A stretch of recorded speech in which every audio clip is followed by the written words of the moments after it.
आप सभी दर्शकों का स्वागत है। मैं प्रीति दयाल आपके साथ।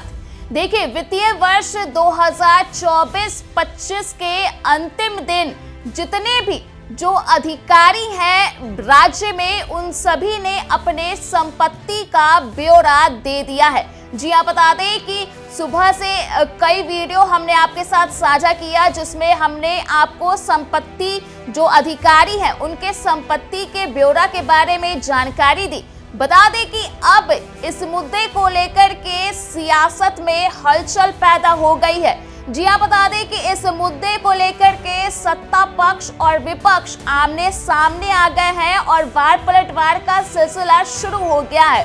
दरअसल बिहार में कई बार अधिकारियों पर भ्रष्टाचार के आरोप लगते हैं और इसी मुद्दे को लेकर के जो सत्ता पक्ष है वो एक तरफ अधिकारियों के बचाव में खड़े हैं, कहे तो बिहार सरकार का बचाव कर रहे हैं, तो वहीं दूसरी ओर विपक्ष की ओर से जमकर कटाक्ष किया जा रहा है। दरअसल आरजेडी के प्रवक्ता मृत्युंजय तिवारी का बयान सामने आया है। बता दें कि उन्होंने साफ तौर पर ये कह दिया है कि संपत्ति के ब्यौरा के बारे में जो जानकारी है वो अधिकारियों की ओर से दे तो दी गई है, लेकिन इसका मतलब ये नहीं है कि वे भ्रष्टाचार में संलिप्त नहीं है। बता दें कि उन्होंने जमकर कटाक्ष किया है बिहार में जो अधिकारी हैं, जो नीतीश सरकार के अधिकारी हैं उन पर।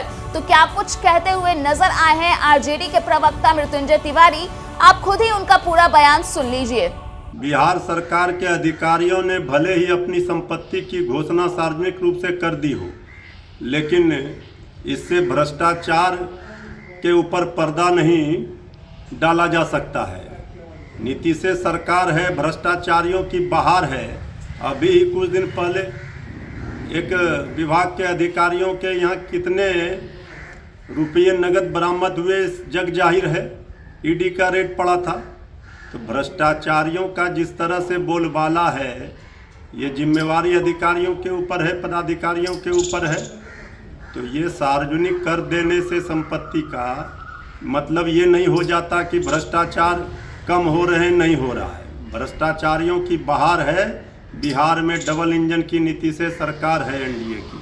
तो आपने आरजेडी नेता का वो बयान सुना जिसमें उन्होंने सवाल उठाए हैं, नीतीश सरकार के अधिकारियों पर बड़ा आरोप लगाया है। तो वहीं दूसरी ओर सत्ता पक्ष की ओर से बचाव भी किया जा रहा है। जी हां, बता दें कि पारदर्शिता की जो बात है वो सत्ता पक्ष की ओर से की जा रही है और इसके साथ ही साथ लालू प्रसाद यादव के राज में जो घोटाले किए गए हैं उसका भी जिक्र किया गया है।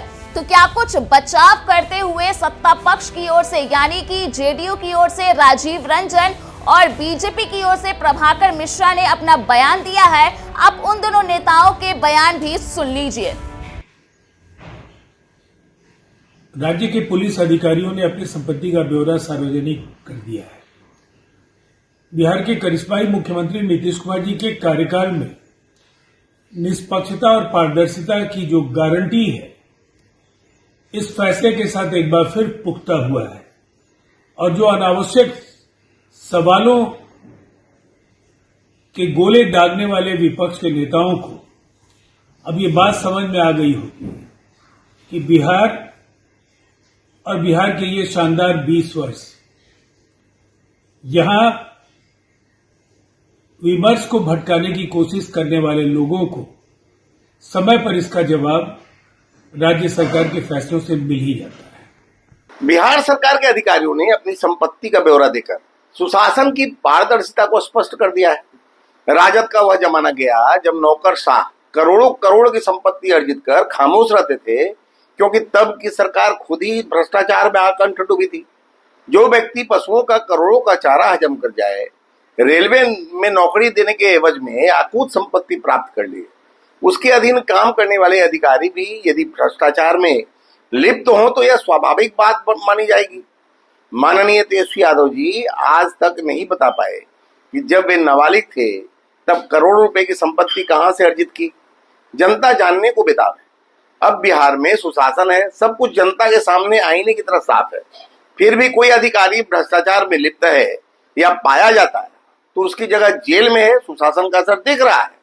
तो इस तरह से बता दें कि जो संपत्ति का ब्यौरा अधिकारियों की ओर से दिया गया है, उसे लेकर के पूरे तरीके से गर्मा गर्मी का माहौल बिहार की सियासत में देखा जा रहा है।